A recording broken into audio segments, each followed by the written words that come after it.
നമസ്കാരം പ്രിയപ്പെട്ട മലയാളികളെ, ഞാൻ ക്യാപ്റ്റൻ നോബൽ പെരേര. ആഴക്കടൽ മത്സ്യബന്ധനം ഒരു സംസ്ഥാനത്തിനും നിയമനിർമ്മാണം നടത്തി ആർക്കും കൈമാറാനാവില്ല. തീരത്ത് നിന്നും 12 നോട്ടിക്കൽ മൈൽ വരെ, അതായത് 22.22 കിലോമീറ്റർ വരെയുള്ള കടലിനകത്തുള്ള എന്തെങ്കിലും നിയമങ്ങൾ മാത്രമേ ഒരു സംസ്ഥാന സർക്കാരിന് നടപ്പിലാക്കാനോ നിർമ്മിക്കുവാനോ അധികാരമുള്ളൂ. 12 നോട്ടിക്കൽ മൈൽ മുതൽ 200 നോട്ടിക്കൽ മൈൽ വരെയുള്ള കടലിന് അറിയപ്പെടുന്നത് EEZ എന്നാണ്, എക്സ്ക്ലൂസീവ് എക്കണോമിക് സോൺ. ഇതിനകത്ത് നിയമം നിർമ്മിക്കുക, എണ്ണ കുഴിച്ചെടുക്കാനോ മത്സ്യബന്ധനത്തിനോ അങ്ങനെയുള്ള നിയമങ്ങൾ നിർമ്മിക്കാനുള്ള അവകാശം കേന്ദ്ര ഗവൺമെൻറ്റിന് മാത്രമാണുള്ളത്.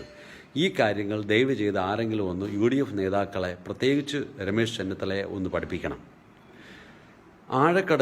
നമ്മുടെ ആഴക്കടലിൽ ഇന്ന് ചൈനയിൽ നിന്നും, ജപ്പാനിൽ നിന്നും, തായ്വാനിൽ നിന്നും, ഇന്തോനേഷ്യയിൽ നിന്നും, വിയറ്റ്നാമിൽ നിന്നും, സിംഗപ്പൂർ, മലേഷ്യ എന്നീ രാജ്യങ്ങളിൽ നിന്നൊക്കെ യഥേഷ്ടം മദർ ട്രോളറുകളിൽ വന്ന് ഇഷ്ടം പോലെ മീനും പിടിച്ചുകൊണ്ട് പോകുന്നുണ്ട്. അപ്പോൾ നമ്മൾ മാത്രം അവിടെ പോയി മീൻ പിടിക്കാൻ പാടില്ല എന്ന് പറയുന്നതിന് യാതൊരുവിധ ലോജിക്കുമില്ല. ഇനി യാനങ്ങളുടെ നിർമ്മാണവും മദർ ട്രോളറുകളുടെ നിർമ്മാണവും അതിൽ എന്തോ അഴിമതിയാണ്, അത് വേറെ ഇൻലാൻഡ് വാട്ടർവേ കമ്പനിക്കോ അല്ലെങ്കിൽ ഇൻലാൻഡ് ഷിപ്പ് ബിൽഡിംഗ് കോർപ്പറേഷനോ നിർമ്മിക്കാനാവില്ലേ എന്നുള്ള ചോദ്യത്തിന് ഒരു പ്രസക്തിയുമില്ല. കാരണം ഷിപ്പ് ബിൽഡിംഗ് മേഖലയിൽ ഇന്ത്യ വളരെ പിന്നിലാണ്. ചൈനയാണ് ഇന്ന് നമ്പർ 1. മുമ്പ് ജപ്പാനായിരുന്നു, ഇപ്പോൾ ചൈന അവർ ഓവർടേക്ക് ചെയ്ത് കഴിഞ്ഞിരിക്കുകയാണ്.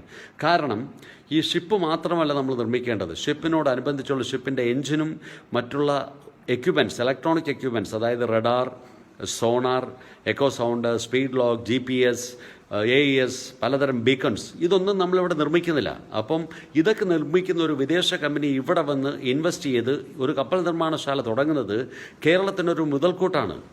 ജലഗതാഗത പാത ഉദ്ഘാടനം ചെയ്തു കഴിഞ്ഞ കേരളത്തിൽ നമുക്കൊരുപാട് വാട്ടർ ടാക്സികളും ഉല്ലാസ നൗകകളും ഫ്ലോട്ടിംഗ് റെസ്റ്റോറൻറ്റുകളൊക്കെ നമുക്ക് നിർമ്മിക്കേണ്ടി വരും, ടൂറിസം മേഖലയ്ക്കും യാത്രാ മേഖലയ്ക്കും. അപ്പോൾ നമ്മുടെ വളർന്നു വരുന്ന യുവതലമുറയ്ക്ക് ഇതൊരു പ്രചോദനമാണ്.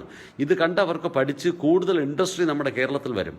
ഇത് പാടില്ല എന്ന് പറയുന്നത് നമ്മുടെ കേരളത്തിൻ്റെ വളർച്ചയെ മുരടിപ്പിക്കുവാൻ വേണ്ടി മനഃപൂർവ്വം ശ്രമിക്കുന്നതിന് തുല്യമാണ്.